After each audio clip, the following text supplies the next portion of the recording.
Opus One was under construction. And I remember having heard the news one day that Opus people hit the hot spring while digging the underground cellar, and then they had to store the air conditioner. And I was wondering how you solved that problem. So this is a sort of mythical story of building Opus One Winery, and Yes. I'll share with you my own story with that. Yes. Because certainly Tim Mondavi Yes. says they went down into where the barrel cellar is now, the Grancher. Mm-hmm. They said it was like a sauna, and which is great for resorts, but not necessarily for barrel aging. Yes. And they made changes I'll tell you about. Mm-hmm. So this is everybody's story. I came to Opus One in the beginning of 2004. Yes. And early on, I just arrived in Napa, and I was having a social dinner with some people, and at the table was a geologist who was studying Napa Valley, and somehow or other the topic came up. Of course, it's introduced, and I mentioned this story. I said, well, the geothermal activity underneath Opus, of course, so forth, so forth. And the geologist looked at me. I said, what? I said, well, the geothermal activity that heated the winery. Yes. He said, there's no geothermal activity under Opus. No. That's what he said. That's what he said. And I said, oh, well, I don't know.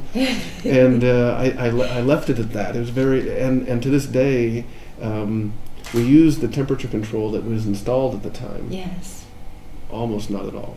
Almost not at all. So there seems to have been some heat activity that occurred during the construction, which intelligently led them to put in temperature control and humidity control. Yes. Of course, the idea is that under the berm, they're naturally controlled as occurs in the cellar. Yes. We do use the humidity control to make sure the humidity is constant, and the temperature control is there if needed. But there doesn't seem to be a lot of geothermal activity these days under the winery. Now, if Tim Mondavi is listening, for sure, there was something going on back then. Yeah.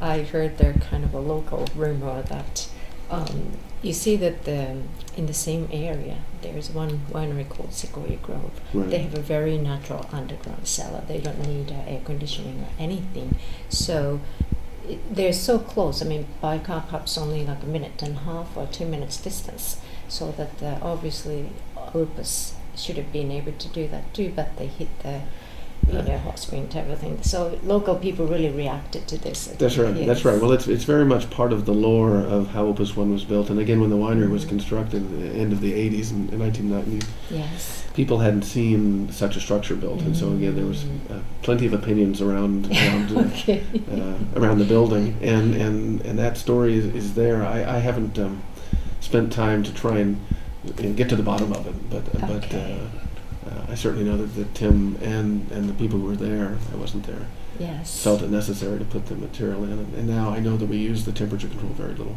Yes, okay.